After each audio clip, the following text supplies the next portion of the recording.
तो एक्चुअली कुछ ड्रग्स ऐसी होती हैं जो जो कि हम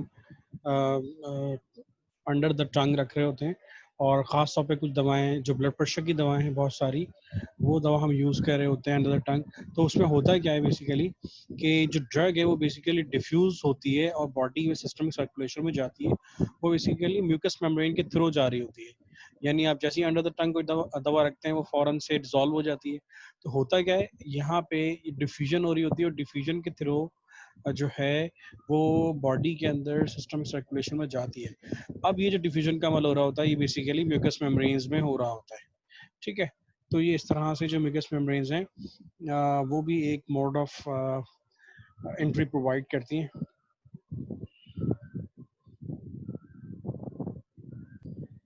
इसके अलावा जो ट्रांसनेज़ल रूट है, तो ये भी बहुत कॉमनली यूज़ हो रहा होता है बहुत सारी ड्रग्स के एडमिनिस्ट्रेशन में, ख़ास तौर पे नेज़ल कंजेशंस के केसेस में, राइनाइटिस में, साइनोसाइटिस में। आपने देखा होगा बहुत सारे जो है वो डिफरेंट स्प्रेज आ रहे होते हैं जो कि आप क्या कर रहे होते हैं नेज़ल में डायरेक्टली इंजेक्ट कर रहे होते हैं उसको, डायरेक्टली आप स्प्रे कर रहे होते हैं, एक्चुअली नॉट इंजेक्ट। तो बहुत सारे जो दवाएं हैं जो बेसिकली आपकी साइनस से रिलेटेड हैं, साइनोसाइटिस और डिफरेंट नेज़ल डिजीज़ से रिलेटेड हैं, तो ये रूट इस्तेमाल किया जाता है उन ड्रग्स को एडमिनिस्टर करने के लिए। ठीक है, तो ये भी एक कॉमन रूट है जो इस्तेमाल किया जा रहा होता है डिफरेंट ड्रग्स की इंट्रोडक्शन के लिए ना।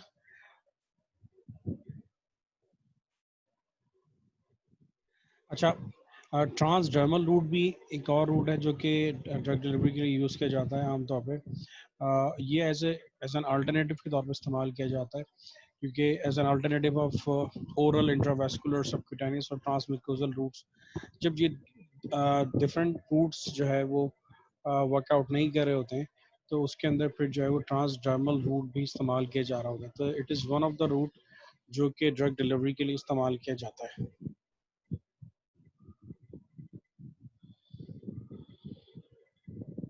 एक और जो पोटेंशियल रूट है वो बेसिकली पल्मोनरी रूट है, जिसके ऊपर काफ़ी ज़्यादा काम भी हो रहा है और डिफरेंट मेडिसिन हैं जो कि यूज़ की जा रही हैं कि उन्हें डायरेक्टली जो लंग्स हैं, बेसिकली अगर आप लंग्स को देखो तो लंग्स का काम क्या होता है कि वो क्या कर रहे होते हैं, ऑक्सीजन को एब्जॉर्ब कर रहे होते हैं और कार्बन डाइऑक्साइड को रिलीज कर रहे होते हैं।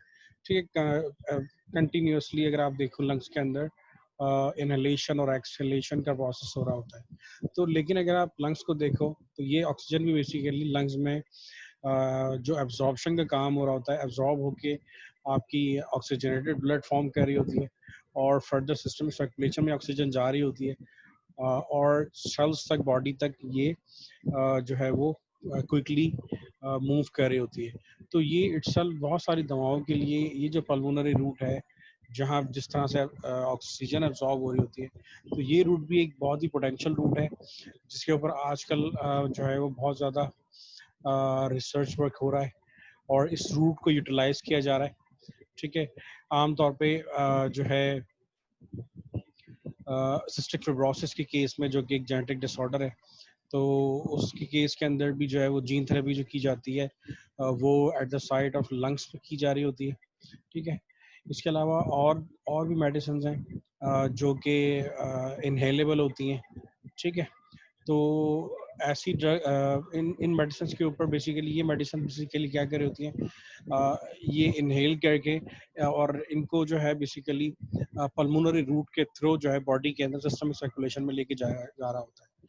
ठीक है, तो ये भी एक पोटेंशियल रूट है जो इसके अलावा जो है जो अगर आप देखा जाए, अगर हम सेंट्रल नर्वस सिस्टम की बात करें तो सेंट्रल नर्वस सिस्टम तक ख़ास तौर पे सेंट्रल नर्वस सिस्टम के डिसऑर्डर्स के अंदर ड्रग्स की administration is very hard. Brain तक जो है ना वो ड्रग की एडमिनिस्ट्रेशन करना और उसको अलाउ करना, उसकी एंट्री कराना is very hard because of blood brain barrier, क्योंकि ब्रेन के दरमियान में और ब्लड के दरमियान में एक बैरियर होता है, वो क्या कर रहा होता है, वो एक्सेस नहीं करने देता ब्रेन तक ड्रग्स की। ठीक है, अब होता क्या है कि देखो जितने भी जो ड्रग्स हैं वो साइमल्टेनियसली आपकी आती सिस्टमिक सर्कुलेशन में ही है, ब्लड में ही आ रही होती है, सिस्टमिक सर्कुलेशन में जा रही होती हैं, और वो सिस्टमिक सर्कुलेशन के थ्रू ही मूव करती हैं डिफरेंट ऑर्गन्स तक, ठीक है। लेकिन सेंट्रल नर्वस सिस्टम के डिसऑर्डर्स के अंदर जैसे कि अल्जाइमर डिजीज़ है, इसमें एक सबसे बड़ी जो लिमिटेशन होती है वो ये होती है कि हम ब्रेन तक जो है वो कोई मेडिसिन नहीं पहुंचा सकते, ठीक है। तो ये एक लिमिटेशन होती है, लेकिन ये लिमिटेशन भी इसको ओवरकम कर लेगा। हम अभी आगे देखेंगे ब्लड ब्रेन बैरियर ओवरकम करने के लिए क्या स्ट्रेटजीज जो है वो यूज़ की जाती हैं। अच्छा, इसके अलावा जो एक और रूट है वो कहलाता है इंट्रा ऑसियस इन्फ्यूजन। इसमें बेसिकली क्या होता है, इस ये वाला जो रूट है बेसिकली ये इसमें डायरेक्टली जो बोन मैरो होती हैं, डायरेक्टली जो ड्रग है वो बोन मैरो में इंजेक्ट की जा रही होती है। ये टेक्निक आम तौर पे डिफरेंट फ्लूइड्स हैं और मेडिकेशंस हैं, उसमें उनको पहुंचाने के लिए इस्तेमाल की जाती है इन केस कि जी इंट्रावेनस एक्सेस मौजूद ना हो, ठीक है। यानी इंट्रावेनस मतलब जो पेशेंट की सिचुएशन हो या जो कंडीशन हो वो इस काबिल ना हो कि उसको इंट्रावेनसली कोई ड्रग या फ्लूइड्स प्रोवाइड की जाएं, तो इन दैट केस ये इंट्रा ऑशियस जो इन्फ्यूजन्स हैं वो यूज़ की जाती हैं। और इंट्रा ऑशियस जो इन्फ्यूजन्स हैं इसमें होता क्या है कि डायरेक्टली बोन मैरो, जिसे हम हड्डियों का गूदा भी कहते हैं, यानी हमारी जो बोन्स हैं, इन बोन्स के बिल्कुल इनसाइड जो है ये एक स्ट्रक्चर्स होते हैं, लाइक एक जेल लाइक स्ट्रक्चर्स होते हैं। तो इसके अंदर जो है वो क्या किया जाता है, इंजेक्ट किया जाता है डायरेक्टली डिफरेंट मेडिसिन को। तो ये भी एक रूट है। और फिर फर्दर वहाँ से जो है बोन मैरो से फ्लूइड्स हैं या मेडिसिन है या ड्रग्स हैं वो क्या हो रही होती हैं, वो फर्दर सिस्टमिक सर्कुलेशन में जा रही होती हैं और अपने टारगेटेड रीजन्स में पहुंच रही होती है। तो ये टेक्निक जो है इंट्राऑशियस इन्फ्यूजन जो है ये सिर्फ उसी वक्त इस्तेमाल किया जा रहा होता है जिस वक्त एक्सट्रीम लिमिटेशंस होती हैं। माइट बी के पेशेंट एक्सीडेंशियल कंडीशन में होता है, is very in a bad condition के उसका मुमकिन ही नहीं होता कि उसको हम इंट्रावेनसली इंजेक्ट कर सकें ड्रग्स। तो इन दैट केस और बहुत सारी डिफरेंट कंडीशंस में जब डिफरेंट लिमिटेशंस होती हैं तो वहाँ पे इंट्रा ऑशियस इन्फ्यूजन जो है वो एडमिनिस्ट्रेट की जा रही होती है।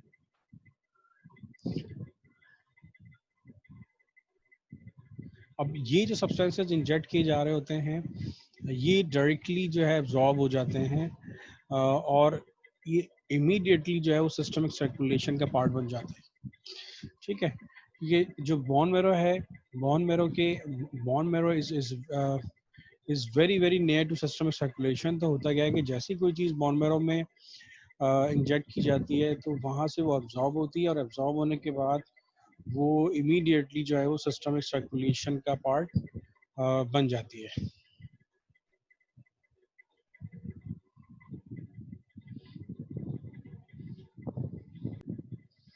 अच्छा, एक और पॉइंट था जो मिस हो गया था स्टार्टिंग में, ये बेसिकली स्टार्ट का पॉइंट था, वो था कि बहुत सारी मेडिकेशन है, जैसे जो पेप्टाइड्स होती हैं, जो प्रोटीन्स होती हैं, एंटीबॉडीज़ हैं, वैक्सीन्स हैं, या जीन बेस्ड ड्रग्स हैं, ठीक है। ये जनरली जो है इन्हें ओरल रूट से एडमिनिस्ट्रेट नहीं किया जा रहा होता है, ठीक है।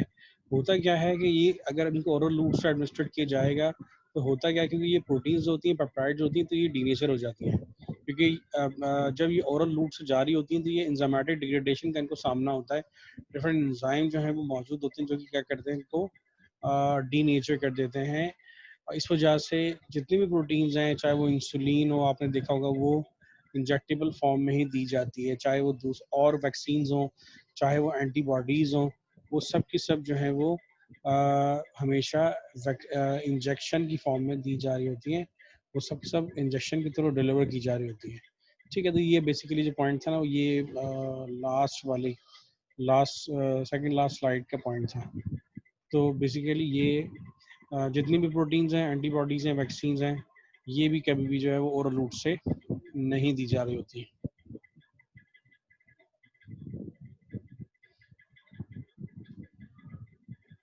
ये बेसिकली इंट्रा ऑशियस इन्फ्यूजन का एक स्कीमेटिक है। बेसिकली बता रहा है कि किस तरह से ये जो बोन मैरो का पार्ट होता है, ये जो बेसिकली बोन मैरो है, ये आपकी बोन है, और इसका जो सेंट्रल कैनाल ऑफ टिबिया, ये बेसिकली इस एरिया के अंदर क्या किया जा रहा होता है, इन्फ्यूजन्स की जा रही होती हैं।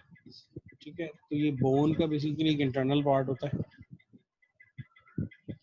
और इसके अंदर ये बोन मैरो मौजूद होता है। बेसिकली ये बोन मैरो जो है, यहाँ पर जो भी ड्रग्स हैं या फ्लूइड्स हैं, उन्हें जो है वो एडमिनिस्टर किया जा रहा होता है। अच्छा, यहाँ तक तो हमने देख लिया कि कौन कौन से रूट्स होते हैं जो कि रिस्पॉन्सिबल होते हैं ड्रग की डिलीवरीज के लिए ह्यूमंस के अंदर। अब हम डिफरेंट कैटेगरीज देख लेते हैं कि बेसिकली ड्रग डिलीवरी सिस्टम जो है वो क्या होता है, ये हमने थोड़ा सा देखा। अब हम देख लेते हैं कि ड्रग डिलीवरी सिस्टम होता कितने टाइप का है। ठीक है, तो अगर हम उसको कैटेगराइज करें तो हम ड्रग डिलीवरी सिस्टम को दो कैटेगरीज में डिवाइड करते हैं। ठीक है, एक कैटेगरी बेसिकली कहलाती है कन्वेंशनल ड्रग डिलीवरी सिस्टम और दूसरी कैटेगरी कहलाती है नोवल ड्रग डिलीवरी सिस्टम। ठीक है, conventional drug delivery system basically क्या है, ये ऐसा सिस्टम है जो कि हम ऑलरेडी हमारे यूज में है।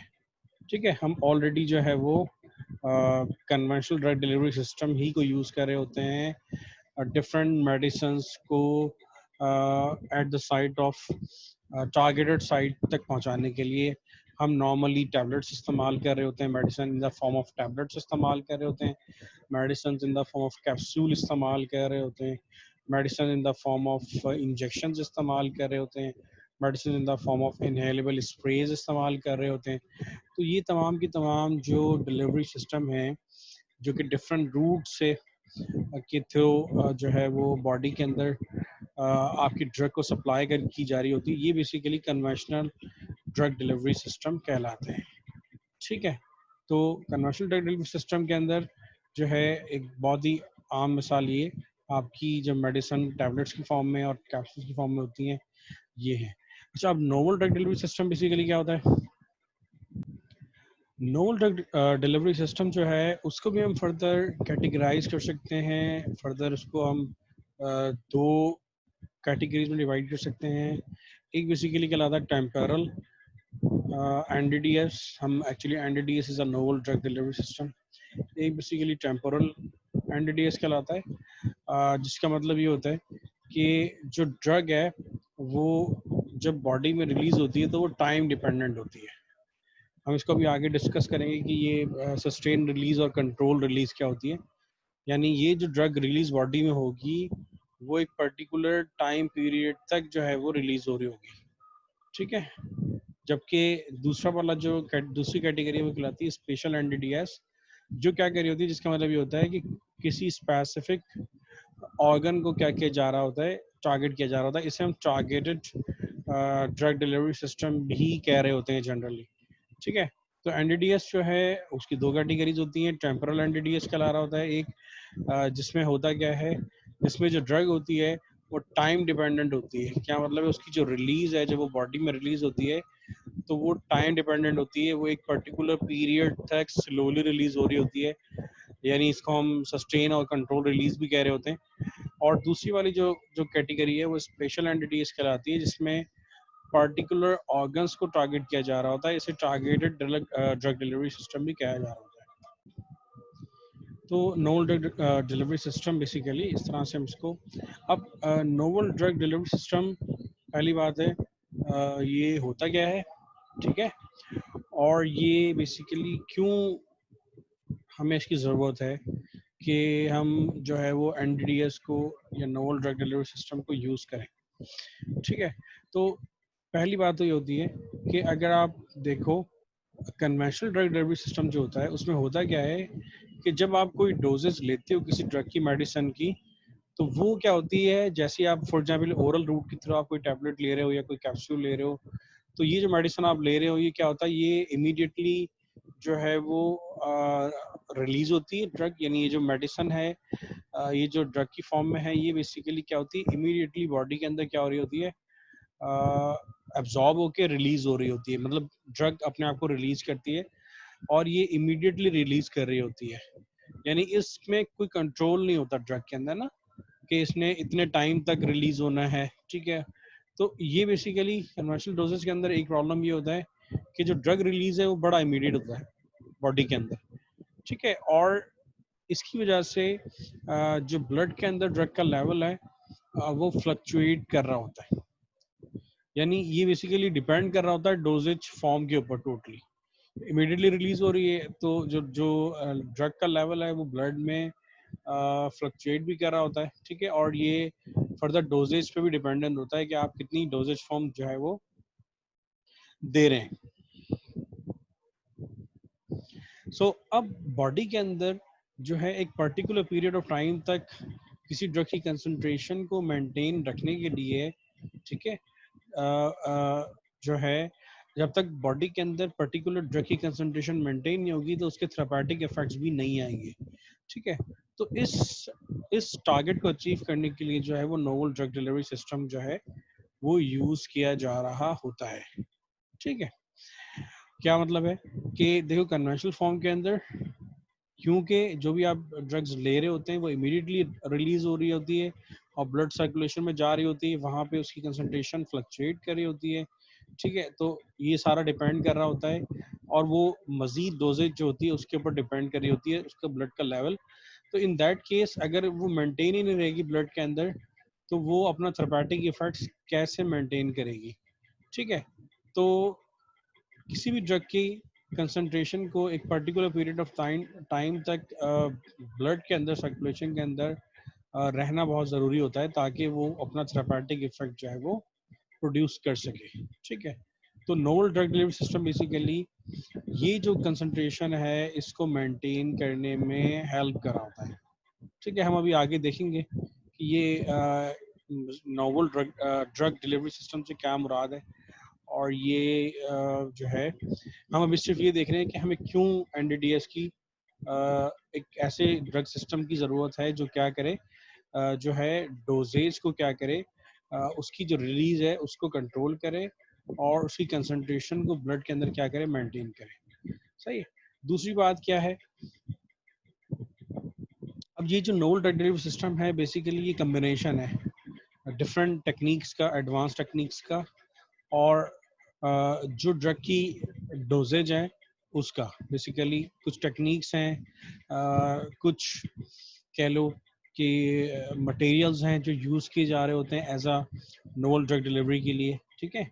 और उसके साथ साथ ड्रग जो है वो यूज़ की जा रही होती है, उसकी डोजेज बड़ी इंपॉर्टेंट होती है, ठीक है। अब ये जो कॉम्बिनेशन होता है ये combination is is much better than the conventional doses form. Conventional के मुकाबले में ये जो कॉम्बिनेशन है different use of a different materials, safe materials, ठीक है। वो हम पढ़ेंगे आगे कौन कौन सा मटेरियल्स हैं जो कि यूज हो रहे होते हैं नोवल ड्रग डिलीवरी के लिए, ठीक है। वो मटेरियल्स प्लस जो ड्रग है उसकी प्रॉपर डोजेज, तो ये is a very good as compare to the conventional delivery system. तीसरी बात ये है कि ये जो नोवल ड्रग डिलीवरी सिस्टम है ये ड्रग की पोटेंसी को भी इम्प्रूव कर रहा होता है।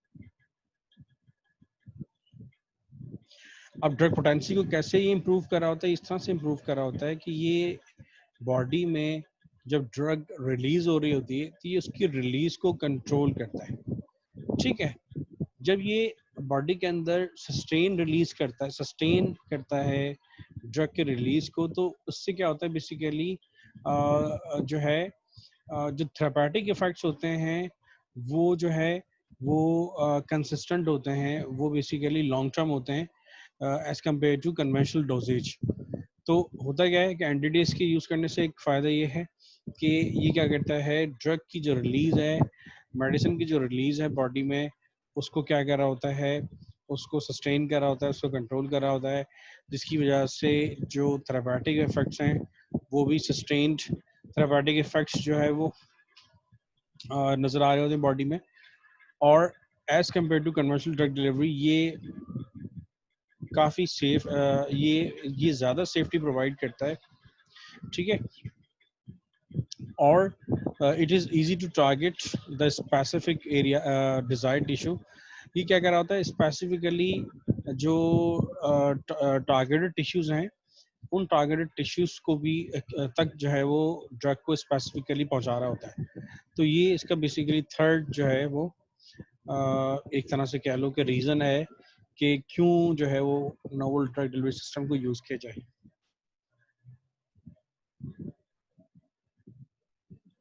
जो पॉइंट 4 है वो बेसिकली यही बता रहा है कि ये जो नोवल ड्रग डिलीवरी सिस्टम है, ये ऑप्टिमम डोज जो है वो आपको राइट टाइम पे और राइट लोकेशन पे, यानी टारगेटेड लोकेशन पे आपको क्या कर रहा होता है, सप्लाई कर रहा होता है, प्रोवाइड कर रहा होता है।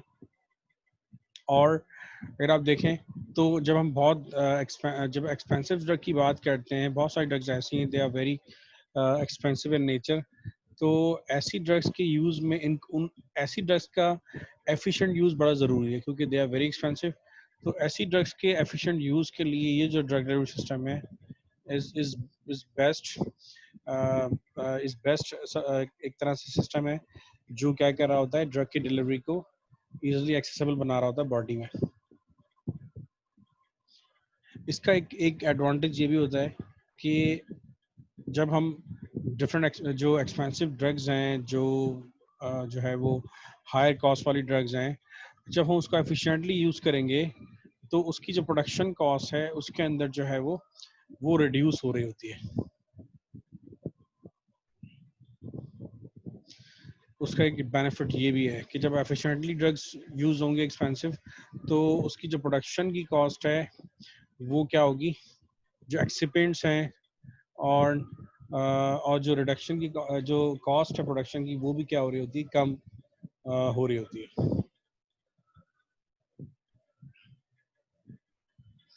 साथ साथ ये इसका फ़ायदा जो बेसिकली इन तमाम चीज़ों का जो बेनिफिट है वो तो पेशेंट को ही होता है। Patient get actually better therapy, improve comfort and standard of living. तो ये बेसिकली ड्रग डिलीवरी सिस्टम जो है वो एक सेफ़र मेथड है, एक सेफ़र वे प्रोवाइड करी होती है डिफरेंट मेडिसिन को टारगेटेड लोकेशन में बॉडी में पहुंचाने के लिए, ठीक है। तो ये कुछ रीजंस हैं जो ये बता रहे हैं कि बेसिकली ड्रग डिलीवरी सिस्टम जो है वो क्यों ज़रूरी है और उसकी सिग्निफिकेंस क्या है as compare to conventional drug delivery system.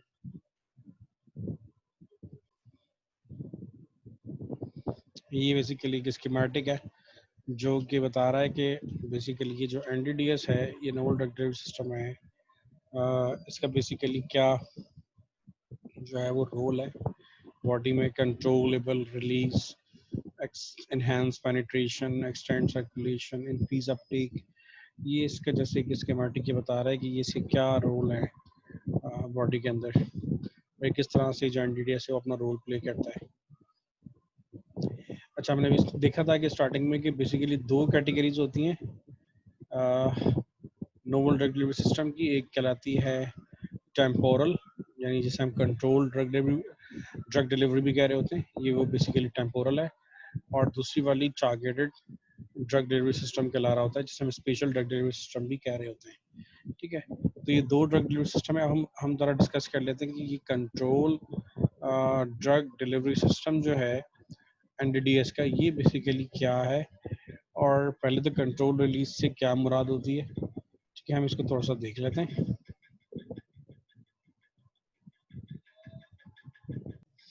जब सस्टेन रिलीज से क्या मुराद होती है, अब कंट्रोल ड्रग डिलीवरी के अंदर दो टर्म्स हैं, एक कहलाती है सस्टेन रिलीज और एक कहलाता है कंट्रोल रिलीज। अब देखो, सस्टेन रिलीज से क्या मुराद होता है कि जो इनिशियल जो डोज है जैसी वो रिलीज होती है, it further prolonged release of a drug, ठीक है। क्या मतलब है कि जो ड्रग रिलीज हो रही होती है बॉडी में, वंस बॉडी में ये ड्रग इंटर हो जाती है, ठीक है, तो अब जो drug novel drug delivery system के, अगर ड्रग की डिलीवरी के लिए नोवल ड्रग डिलीवरी सिस्टम इस्तेमाल किया जा रहा है, तो इसमें बेसिकली क्या होगा कि ये सस्टेन रिलीज करेगी। ये क्या करेगी, इनिशियली जो है वो जो रिलीज करेगी ड्रग को, मेडिसिन ड्रग रिलीज होगी, ये बेसिकली प्रोलॉन्ग रिलीज होगी ड्रग, ठीक है। यानी ये इसको हम एक्सटेंडेड रिलीज भी कह रहे होते हैं, यानी ग्रेजुअली बॉडी के अंदर जो ड्रग की कंसंट्रेशन है ब्लड में वो रेज होना शुरू होती है, ठीक है। इसे हम एक्सटेंडेड रिलीज भी कह रहे होते हैं, एक ही बात है। डिलेड रिलीज भी कह रहे होते हैं, प्रोलॉन्ग्ड रिलीज भी कह रहे होते हैं, ठीक है। तो सस्टेन रिलीज में क्या होता है कि जो ड्रग सिस्टमिक सर्कुलेशन में जाती है तो जो ड्रग है वो ग्रेजुअली रिलीज हो रही होती है और प्रोलॉन्ग रिलीज रहती है। उसका जो एक्सटेंडेड पीरियड होता है वो तकरीबन 8 से 12 घंटे तक होता है। यानी आपने जब वंस एक डोज दे दी तो वो जो डोज है वो 12 आवर्स तक ब्लड सर्कुलेशन में उसकी जो डोजेज है वो कंसंट्रेशन है वो मेंटेन रहेगी। तो इसे बेसिकली कह रहे होते हैं सस्टेन रिलीज ना, ठीक है। इसकी एक एग्जांपल यहाँ जो कंट्रोल ड्रग डिलीवरी सिस्टम के थ्रू में यूज होती है, कुछ एग्जांपल उसकी जो है वो एस्पिरिन है और पैंथिक्सॉल है, डिपोट इंजेक्शन है। ये कुछ ड्रग्स हैं जो कि एनडीडीएस बेस्ड हैं, ठीक है। और ये बॉडी में सस्टेन रिलीज होती हैं और इनकी कंसंट्रेशन बॉडी में सिस्टमिक सर्कुलेशन में मेंटेन रहती है for long period of time, ठीक है। तो इसे सस्टेन। अब दूसरी टर्म है कंट्रोल रिलीज। इसमें क्या होता है, जो जो जिस रेट के साथ यानी जिस स्पीड के साथ ड्रग जो है रिलीज होती है सिस्टमिक सर्कुलेशन के अंदर, उस स्पीड को कंट्रोल किया जा रहा होता है। कंट्रोल रिलीज में क्या होता है, जो ड्रग की रिलीज है वो कंट्रोल की जा रही होती है, वो कंट्रोल्ड होती है। उसने एक पर्टिकुलर रेट से रिलीज होना होता है, एक पर्टिकुलर कह लो कि स्पीड से रिलीज होना होता है। कन्वेंशनल डोजेज फॉर्म की तरह नहीं कि वो इमीडिएटली एब्जॉर्ब होगी और इमीडिएटली सारी ड्रग रिलीज हो जाएगी और ब्लड के अंदर जो है उसकी कंसंट्रेशन एक लंबे पीरियड तक मेंटेन नहीं होगी। अब उसका जो ड्रग का एक तो मेंटेन होना, दूसरी चीज है उसका रिलीज होना, ठीक है। अच्छा, मेंटेन रहने से क्या मुराद है कि देखो जब बॉडी के अंदर कोई भी ड्रग सिस्टम सर्कुलेशन में जाएगी तो वो क्या करेगी, अपना जो एक्टिव इंग्रेडिएंट है उसको क्या करेगी, रिलीज करेगी। अब उसकी जो रिलीज की पावर है बेसिकली उसकी एक स्पीड होगी रिलीज करने की। अब ये जो स्पीड उसकी रिलीज करने की होगी ड्रग को, एक्टिव इंग्रेडिएंट को, वो कंट्रोलेबल अगर होगी तो उसे हम कहेंगे कंट्रोल रिलीज। यानी जिस स्पीड से जिस रेट से वो ड्रग रिलीज होगी वो रेट ऑलरेडी नोन होगा, वो ऑलरेडी डिसाइडेड होगा कि उसने इतने रेट से इतनी स्पीड से क्या करना है, सिस्टमिक सर्कुलेशन में रिलीज होना है, ठीक है। इसकी एग्जांपल जो है वो दी हुई है डेलेट सीआर। ये बेसिकली ड्रग है जो कि यूज होती है कंट्रोल रिलीज के लिए।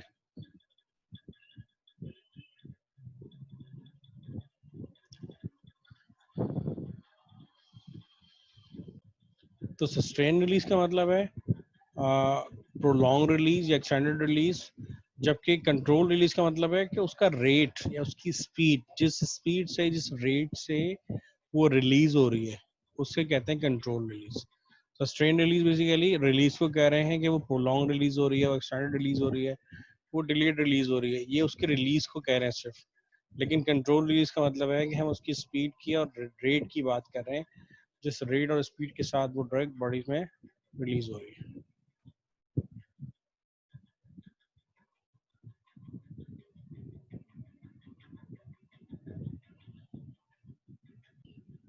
अब targeted drug delivery system basically क्या है, टारगेटेड ड्रग डिलीवरी सिस्टम का मतलब ये है कि जो भी ड्रग आप यूज कर रहे हैं वो ड्रग जो है सिर्फ और सिर्फ टारगेटेड एरिया में ही एक्टिव हो।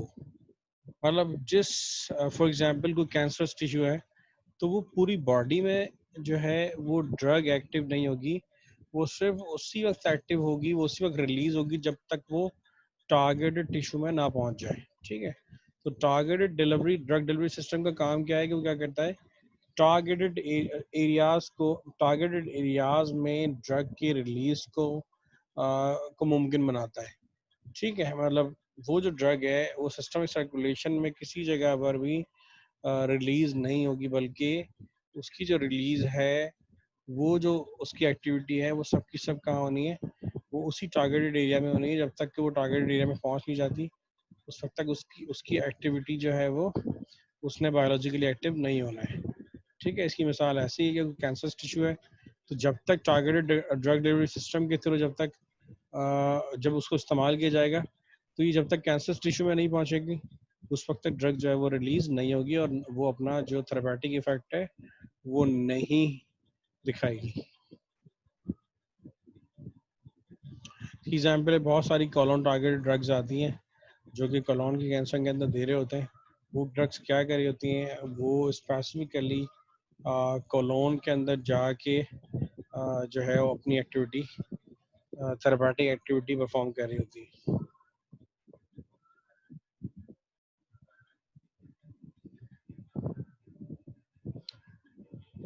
अब ये जो डिलीवरी है ड्रग्स की, साइट ऑफ एक्शन पे अगर देखा जाए तो फार्मास्यूटिकल इंडस्ट्री के अंदर एक बहुत बड़ा, एक कह लो कि एक मेजर हर्डल है कि किस तरह से जो ड्रग्स हैं उनको उनकी साइट ऑफ एक्शन तक पहुंचाया जाए। ठीक है, तो कुछ और फैक्टर्स भी हैं जो कि नोवल ड्रग डिलीवरी सिस्टम को अफेक्ट कर रहे होते हैं। उनमें से पहला जो है वो उसकी किसी भी ड्रग की फिजियोकेमिकल प्रॉपर्टीज़ हैं। ठीक है, ये जो फिजियोकेमिकल प्रॉपर्टीज़ होती हैं किसी भी ड्रग की, उनका स्ट्रक्चर, उनकी केमिकल कंपोजिशन, ये हमेशा अफेक्ट कर रही होती है डिलीवरी सिस्टम को। ठीक है, जो नोवल डिलीवरी सिस्टम है उसको, जो ड्रग्स हैं उसकी फिजियोकेमिकल जो प्रॉपर्टीज़ हैं, केमिकल स्ट्रक्चर्स हैं, ये बेसिकली बहुत ये अफेक्ट कर रही होती हैं नोवल डिलीवरी सिस्टम को। इसके अलावा किसी भी ड्रग का जो रूट ऑफ एडमिनिस्ट्रेशन है, ये भी बड़ा इंपॉर्टेंट होता है और ये भी अफेक्ट कर रहा होता है कि कि आप जो भी एनडीएस यूज़ कर रहे हो, जो भी मेथड इस्तेमाल कर रहे हो डिलीवरी का, जो कि नोवल मेथड है, तो वो भी जो रूट है एडमिनिस्ट्रेशन का, वो भी इसको अफेक्ट कर रहा होता है। इसी तरह से जो थेरेपी आप करने जा रहे हैं वो एक्यूट है या वो किसी क्रॉनिक डिजीज के लिए है, ये चीज़ भी जो है वो मैटर कर रही होती है और ये चीज़ भी जो है वो काउंट हो रही होती है as a factor affecting NDDS. इसी तरह से जो टारगेट साइट्स हैं, इसी तरह से पेशेंट हैं, और जो उसकी स्टे उसकी जो उसका उसका जो लेवल है, डिजीज़ का जो स्टेट है, जो डिजीज़ का लेवल है, ये तमाम फैक्टर्स जो हैं वो अफेक्ट कर रहे होते हैं नोवल डिलीवरी सिस्टम को। ठीक है, जिसका काम क्या होता है कि जो ड्रग को बॉडी तक एडमिनिस्ट्रेट करे एफिशिएंटली और स्पेसिफिकली। तो ये बेसिकली ये फैक्टर्स हैं जो क्या कर रहे होते हैं, अफेक्ट कर रहे होते हैं एनडीडीएस को।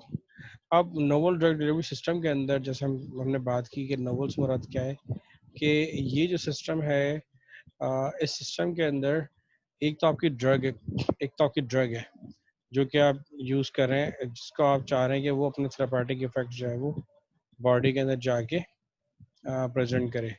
लेकिन इस ड्रग्स के साथ इस ड्रग को एफिशिएंटली जो है वो ट्रांसपोर्ट करने के लिए बॉडी तक पहुंचाने के लिए कुछ जो है वो सिस्टम इस्तेमाल किए जाते हैं, या कुछ एलिमेंट्स ऐसे इस्तेमाल किए जाते हैं, या कुछ ऐसे कैरियर मॉलिक्यूल इस्तेमाल किए जाते हैं जिनका काम क्या होता है कि वो ड्रग को कैरी करते हैं। तो बहुत सारे कैरियर पार्टिकल्स हैं, एक पूरा बहुत सारे नैनो पार्टिकल्स हैं जिनकी लिस्ट है जो कि यूज़ किए जाते हैं as a novel drug delivery system के लिए। इनमें जो पार्टिकल्स हैं, एक नैनोसोम्स हैं, इसके अलावा लाइपोसोम्स हैं, नियोसोम्स हैं, नैनो पार्टिकल्स हैं, नैनोस्फेयर्स हैं, माइक्रोस्फेयर्स हैं, माइक्रो पार्टिकल हैं, माइक्रो इमल्जन्स हैं, नैनो सस्पेंशंस हैं, मेसल्स हैं। और इनमें क्या डिफरेंस है, ये सब के सब कैरियर मॉलिक्यूल्स ही हैं। एक्चुअली इनमें सब में डिफरेंस जो है ना वो इनके स्ट्रक्चर का है या इनके अंदर जो फंक्शनल ग्रुप्स होते हैं उसका डिफरेंस है। ठीक है, इनमें से हम तमाम तो डिस्कस नहीं करेंगे पार्टिकल जो कि यूज़ हो रहे होते हैं नोवल ड्रग डिलीवरी के लिए, लेकिन हम इनमें से जो है वो इम्पॉर्टेंट जो है, जो मोस्ट इम्पॉर्टेंट हैं, जो बहुत कॉमनली यूज़ हो रहे होते हैं, जैसे लाइपोसोम्स हैं और नैनो पार्टिकल्स हैं, नैनोस्फेयर्स हैं, माइक्रो इमल्जन्स हैं, ये हम इसको डिटेल में, नियोसोम्स हैं, इनको हम डिटेल में जो है फर्दर डिस्कस करेंगे। और ये तमाम के तमाम जो मॉलिक्यूल्स हैं या एलिमेंट्स हैं ये एज अ कैरियर मॉलिक्यूल इस्तेमाल हो रहे होते हैं ड्रग को डिलीवर करने के लिए, और यही basically novel drug delivery system कहला रहा होता है।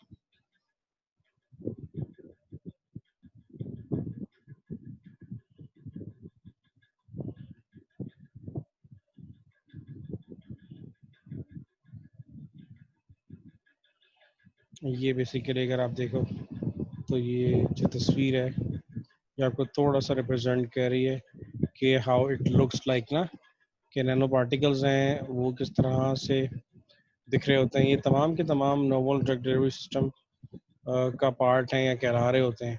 इस तरह से जो लाइवोसोम्स हैं वो किस तरह से दिखते हैं, इनका स्ट्रक्चर किस तरह से दिख रहा होता है। इमल्जन्स हैं, पार्टोसोम्स हैं और इथोसोम्स हैं और सॉलिड लिपिड नैनो पार्टिकल्स हैं। तो ये इट सीम्स लाइक दिस, ये जो इनका स्ट्रक्चर है वो कुछ इस तरह से नज़र आ रहा होता है। हम इसको आगे फर्दर डिटेल में देखेंगे कि ये किस तरह से वर्क कर रहे होते हैं और इनके इनके पीछे मैकेनिज्म बेसिकली क्या होता है।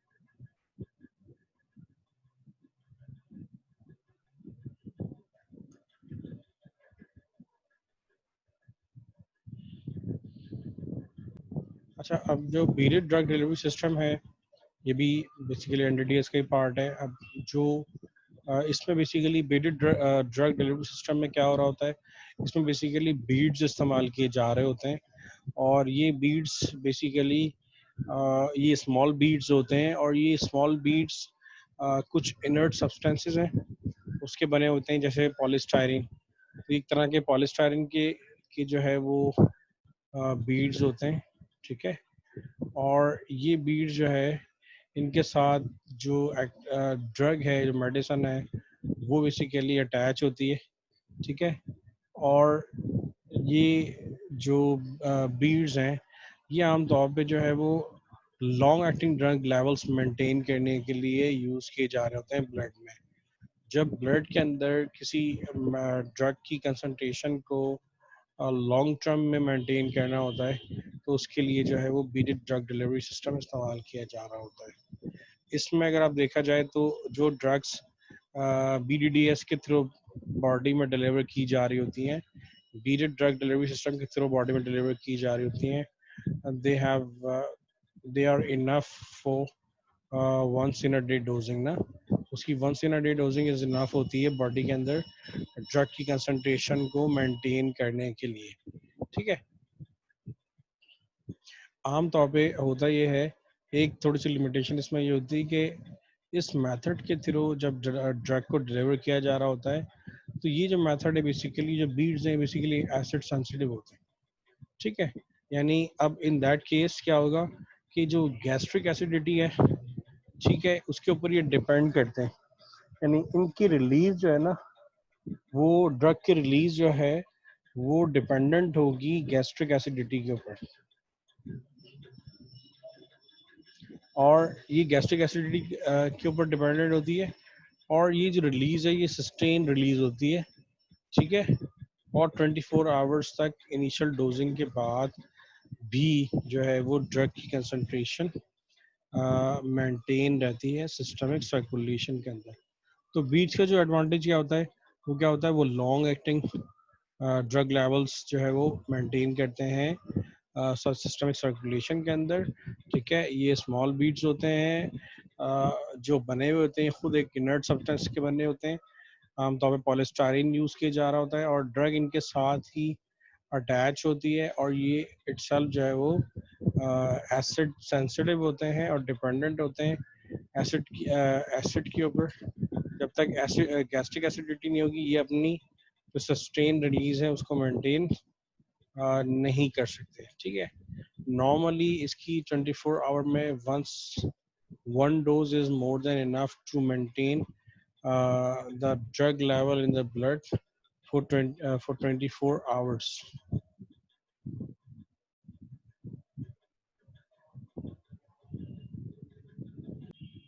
ये बेसिकली अगर आप देखो तो ये इसकी तस्वीर है जो बेसिकली दिखा रहे हैं कि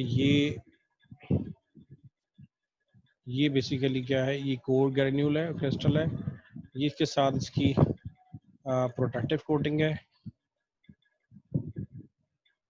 एडिशनल पॉलीमर है, यहाँ पे एक और पॉलीमर लगा हुआ है टॉप के ऊपर। ये जो है बेसिकली ये ड्रग की लेयर है। यहाँ पे देखो तो ये बेसिकली इस एरिया में, ये जो एरिया आपको नजर आ रहा है लाइट ग्रे, ये एरिया बेसिकली, ये बेसिकली आपकी ड्रग है, ठीक है। और ये आपका जो है ये पॉलिस्टायरिन है, ठीक है। ये जो मेन आपका जो बीड है, कोर बीड है, ये बेसिकली जो क्रिस्टल है इसके ओवरलेड हुई है, इसके ऊपर जो है वो ड्रग जो है उसकी लेयर मौजूद है, ठीक है। अच्छा, उसके ऊपर अब इस ड्रग लेयर के ऊपर जो है फर्दर एक और कोटिंग है, ठीक है, एक पॉलीमर की प्रोटेक्टिव कोटिंग है, ठीक है। और उसके ऊपर फर्दर मजीद एक और जो है वो कोटिंग आपको यहाँ पे नजर आ रही है, ठीक है। तो इस तरह से ये बीड्स की शक्ल में नजर आ रहे होते हैं, ठीक है। और ये जो है वो जो आपकी ड्रग है उसको कैरी कर रहे होते हैं, उस ड्रग को, और उस ड्रग को सस्टेन रिलीज कर रहे होते हैं बॉडी के अंदर सिस्टमिक सर्कुलेशन में।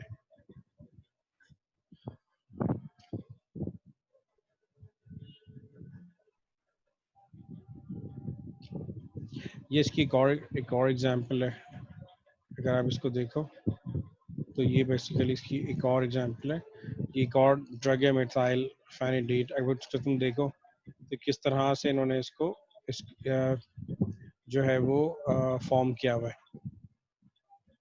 अब यहाँ पे दो डिफरेंट टाइप के बीड्स नजर आ रहे हैं जिसके साथ जो है वो ड्रग अटैच है, ओवरलेड की हुई है, ठीक है। और उसके बाद इन बीड्स को जो है वो फर्दर जो है वो जेलेटिन के कैप्सूल के अंदर क्या किया हुआ है, इनक्लोज किया हुआ है। अब अगर इस केस में देखो यहाँ पे दो डिफरेंट बीड्स जो है वो इस्तेमाल किए जा रहे हैं, तो ऐसा क्यों है यहाँ पे? ऐसा इस वजह से है कि इन दोनों बीड्स की कैपेसिटी डिफरेंट है। क्या मतलब है? अब अगर तुम इस कैप्सूल को देखोगे तो basically capsule contain multiple beads containing the same drug ना, मिथाइल फेनिडेट, इस ड्रग को कंटेन कर रहा है। अब ये जेलेटिन कैप्सूल तो ये क्विकली डिसॉल्व हो जाएगा वाटर में, ठीक है। जैसे इसको आप जो है वो एडमिनिस्टर करेंगे, ओरली इसको लेंगे, तो ये तो जो है वो क्या हो जाएगा, वो डिसॉल्व हो जाएगा क्विकली। लेकिन अब ये जो दो अलग अलग टाइप के बीड्स हैं, बेसिकली इनकी जो डिसोल्यूशन की स्पीड है वो वेरी करेगी, ठीक है। अब ये अगर तुम देखो तो यहाँ पे कुछ बीड्स हैं तो मैं ब्लू में नजर आ रहे हैं, और कुछ बीड्स हैं तो मैं वो पर्पल में नजर आ रहे हैं, ठीक है। कुछ इस तरह से ब्लू में है, कुछ पर्पल में है। तो ये डिफरेंट टाइप के बीड्स इसलिए हैं कि एक्चुअली इनका फंक्शन डिफरेंट है। फंक्शन क्या डिफरेंट है? इसमें से जो 50% है वो इमीडिएटली रिलीज हो जाएंगे। ये जो 50% बीड्स हैं जो ड्रग कंटेन किए हैं, फॉर एग्जांपल ये पर्पल वाले, हम एग्जांपल के तौर पे देख लेते हैं कि ये जो पर्पल वाले बीड्स हैं ये बेसिकली ड्रग को इमीडिएटली रिलीज कर देंगे। अब ऑफ कोर्स 50% ये हैं ब्लू और 50% पर्पल है, तो अब 50% पर्पल जब रिलीज होगा तो 50% ड्रग क्या हो जाएगी, बॉडी में रिलीज हो जाएगी। जबकि बाकी के 50% हैं वो डिलेड रिलीज बीड्स हैं, या कह लो एक्सटेंडेड रिलीज बीड्स हैं। ये ग्रेजुअली जो है वो बॉडी के अंदर जो है वो ड्रग की को रिलीज करेंगे, तो ताकि उसकी कंसंट्रेशन को सिस्टमिक सर्कुलेशन में मेंटेन किया जा सके। तो ये इस तरह से भी होता है कि ये दो डिफरेंट टाइप्स ऑफ बीड जो है, two different types of beads जो है वो यूज हो रहे होते हैं साइमल्टेनियसली। कुछ जो है वो इमीडिएटली ड्रग को रिलीज कर रहे होते हैं, और जो कुछ हैं वो क्या कर रहे होते हैं, वो ड्रग को जो है वो सस्टेन रिलीज कर रहे होते हैं, एक्सटेंडेड पीरियड तक रिलीज कर रहे होते हैं। इस तरह से जो थेरेपेटिक इफेक्ट है उसको उसको मैक्सिमाइज करने की कोशिश की जा रही होती है बाय कंट्रोलिंग ड्रग रिलीज ना, ठीक है। तो ये जो बीड्स हैं ये इस तरह से भी यूज किए जा रहे होते हैं।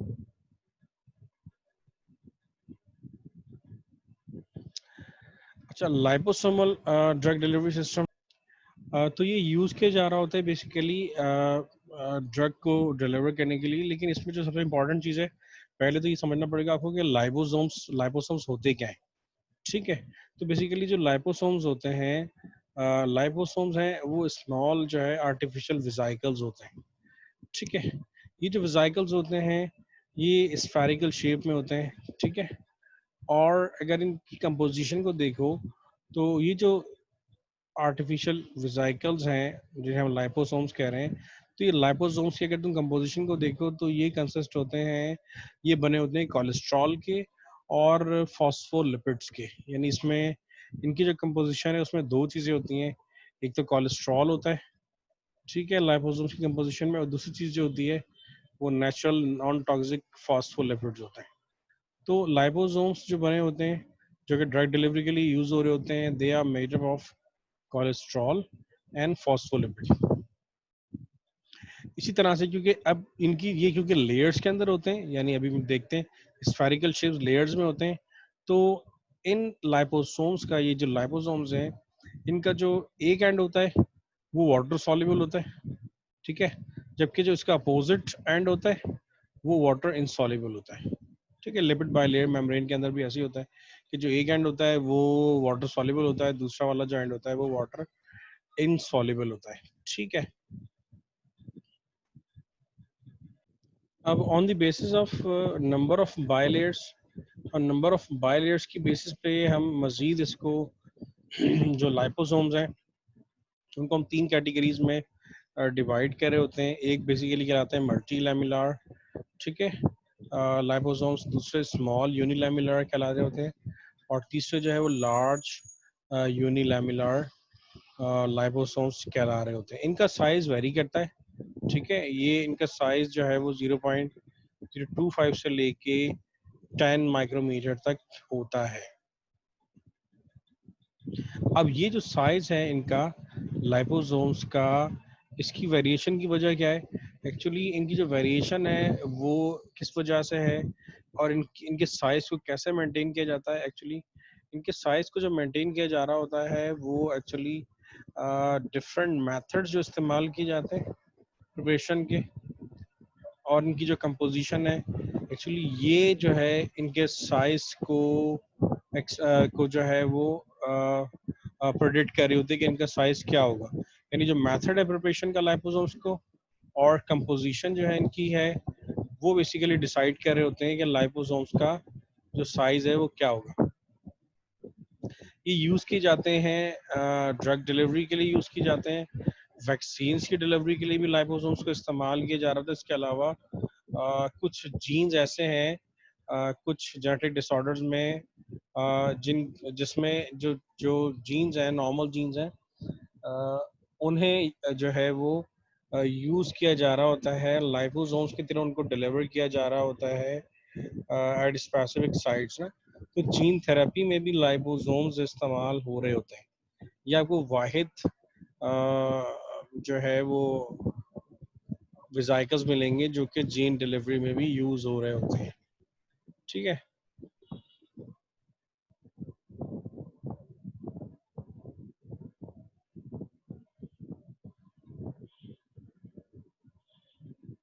ये बेसिकली इनका स्ट्रक्चर है।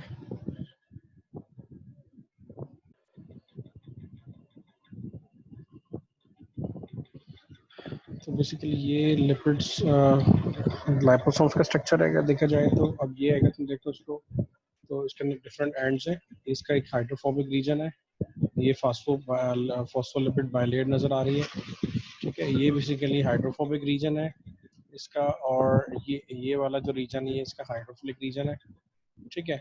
आमतौर पे जो वाटर सॉल्युबल ड्रग्स होती हैं वो इस जगह पे कोट की जा रही होती हैं हाइड्रोफिलिक रीजन में, और जो फैट सॉल्युबल ड्रग्स होती हैं, जो वाटर इनसॉल्युबल ड्रग्स होती हैं, वो उन्हें इस जगह पे जो है वो ट्रैप किया जा रहा होता है लाइपोसोम्स के साथ, ठीक है। तो ये इसका एक बायोलॉजी स्ट्रक्चर नज़र आ रहा है। अब इसके साथ डिफरेंट लाइपोसोम्स के साथ डिफरेंट लाइगेंड्स बाइंडिंग भी यहाँ पे दिखा रहे हैं, डिफरेंट जो एजेंट्स हैं उसको उसकी बाइंडिंग भी दिखाई जा रही है, ठीक है। इस तरह से यहाँ पे डिफरेंट स्मॉल मॉलिक्यूल्स हैं उसकी बाइंडिंग भी दिखा रहे हैं कि किस तरह से लिपिड फॉस्फोलिपिड्स के ऊपर जो है ये क्या करें अटैच हुए हैं, ठीक है। तो ये लाइपोसोम बेसिकली वेरियस पर्पस के अंदर यूज़ हो रहा होता है, सिर्फ ड्रग डिलीवरी के लिए नहीं हो रहा होता, और भी इसके पर्पसेस हैं उसमें ये यूज़ हो रहा होता है। इसमें बस ये ध्यान रखो कि जो ड्रग है वो किस जगह पे इनकॉर्पोरेट कर रही होती है। तो अगर वाटर सॉल्युबल ड्रग है तो वो हाइड्रोफिलिक रीजन में इनकॉर्पोरेट कर रही होती है, ठीक है। जबकि अगर हाइड्रोफोबिक ड्रग है, मतलब जो कि वाटर इंसॉल्युबल ड्रग है, तो वो बेसिकली इस रीजन में इनकॉर्पोरेट कर रही होती है, ठीक है। ये लिपिड बाइलेयर आपको नज़र आ रही है, ठीक है। तो इस तरह से इसका फॉस्फोलाइपोसोम्स का स्ट्रक्चर जो है वो होता है।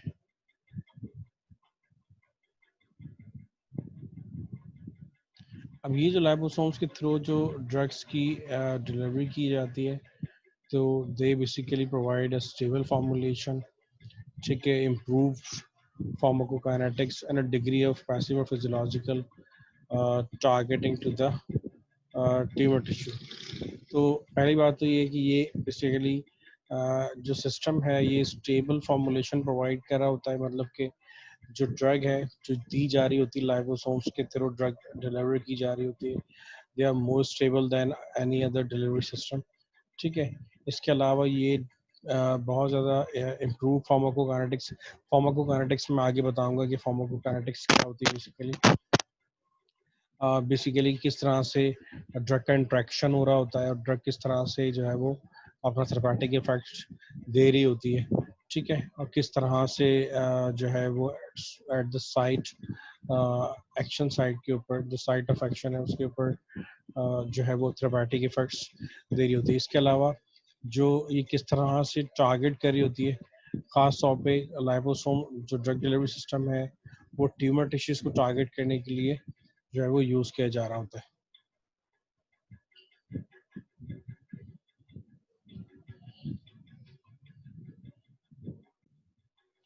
एक्चुअली होता क्या है कि ट्यूमर के अंदर, ट्यूमर्स के केसेस में जब ये कैरियर मॉलिक्यूल्स इस्तेमाल, ये लाइपोसोम्स का एज अ कैरियर यूज़ किया जा रहा होता है, तो ये लाइपोसोम्स क्या कर रहा होता है, ये जाके खुद से ड्रग को रिलीज नहीं कर रहा होता ट्यूमर टिश्यू के अंदर, ठीक है। ये क्या कर रहा होता है, ये इनकॉर्पोरेट करता है ट्यूमर टिश्यू के अंदर, एक्स्ट्रावेसेशन जिसे हम कह रहे होते हैं, ये ट्यूमर टिश्यू के अंदर जाके इनकॉर्पोरेट कर रहा होता है। और उसके बाद क्या होता है, ये बेसिकली उस स्ट्रोमा के अंदर जो है जो बेसिकली ट्यूमर का स्ट्रोमा है, ठीक है, वहाँ पर ये जो है पहुँच के होता क्या है, उसके बाद ये लाइपोसोम्स जैसी ही ट्यूमर टिश्यू में इंटर होता है, ट्यूमर टिश्यू का पार्ट बन जाता है, तो कुछ देर के बाद जो है ये जो लाइपोसोम्स हैं ये बेसिकली एंजाइमेटिक डिग्रेडेशन जो है इसके ऊपर इसकी होती है। क्या मतलब है, इसके ऊपर फैगोसिटिक अटैक होता है, क्योंकि liposome is not a part of is not a normal part of a body. Body का नॉर्मल पार्ट तो है नहीं, तो होता क्या है कि जब ये ट्यूमर टिश्यू के अंदर होता है तो ये खुद से ड्रग रिलीज नहीं कर रहा होता, बल्कि ड्रग उस वक्त रिलीज होती है जब यहाँ पे फैगोसिटिक अटैक होता है, ठीक है। यानी डिफरेंट जो सेल्स हैं, फैगोसाइट्स हैं, वो क्या करते हैं, लाइपोसोम्स पे आके अटैक करते हैं और उसकी इंजाइमेटिक डिग्रेडेशन करते हैं। जैसे ही इसकी इंजाइमेटिक डिग्रेडेशन होती है, इसके नतीजे में होता क्या है कि ये जो ड्रग है ये उस जगह पर रिलीज कर देता है, ठीक है। और वो ड्रग पर डिफ्यूज हो जाती है ट्यूमर सेल्स के अंदर, ताकि जो है वो अपना थेरेपेटिक इफेक्ट जो है वो दे सके। तो इस तरह से जो लाइपोसोम्स हैं वो टारगेट कर रहे होते हैं ट्यूमर टिश्यूज़ को। तो वो ट्यूमर टिश्यूज़ में जो है वो डायरेक्टली तो ड्रग को रिलीज़ नहीं करते, बल्कि वो क्या कर रहे होते हैं, वो बेसिकली फैगोसिटिक अटैक उनके ऊपर होता है, जिसकी वजह से उनमें एंजाइमेटिक डिग्रेडेशन की वजह से ये जो ड्रग है वो वहाँ रिलीज़ हो जाती है, और वो ड्रग फर्दर रिलीज़ होने के बाद ट्यूमर सेल्स के अंदर डिफ्यूज़ हो जाती है। इस वक्त जो लाइपोसोम्स, मैंने जैसे बताया कि लाइपोसोम जो है वो ड्रग डिलीवरी के लिए सिर्फ इस्तेमाल नहीं होता, बल्कि ये और बहुत सारी चीज़ों के लिए, बहुत सारे फॉर एग्जांपल जीन थेरेपी में भी इस्तेमाल हो रहा होता है। इसके अलावा जो नेक्स्ट जनरेशन ड्रग कैरियर्स के अंदर भी जो है वो लाइपोसोम्स का इस्तेमाल किया जा रहा है। अभी जैसे मैंने डायग्राम में बताया था कि डिफरेंट एंटीबॉडी भी जो है वो कंबाइन की जा सकती है, बाइंड की जा सकती है, ठीक है। या डिफरेंट लाइगेंड्स हैं वो भी, उनको भी जो है वो बाइंड किया जा सकता है लाइपोसोम्स के साथ, एंड दे आर कॉल्ड इम्यूनोलाइपोसोम्स, ठीक है। इम्यूनोलाइपोसोम्स का कॉन्सेप्ट भी जो है वो अंडरवे है कि जिसमें लाइपोसोम्स को इस्तेमाल किया जा रहा है, जिसके साथ जो है वो डिफरेंट एंटीबॉडीज़ हैं कंजुगेट कर दी गई हैं, ठीक है। और ये एंटीबॉडीज़ कंजुगेट इसलिए की गई हैं कि क्या करें, ये जो टारगेटेड सेल्स हैं, डिफरेंट कैंसर सेल्स हैं, टारगेटेड कैंसर सेल्स हैं, उनके साथ उनको क्या करें, उनके लिए as a therapeutic substance use की जा सके, ठीक है। तो ये लाइपोसोम्स जो है बेसिकली यूज़ हो रहे होते हैं नोवल ड्रग डिलीवरी के अंदर बाय यूजिंग वेरियस मींस,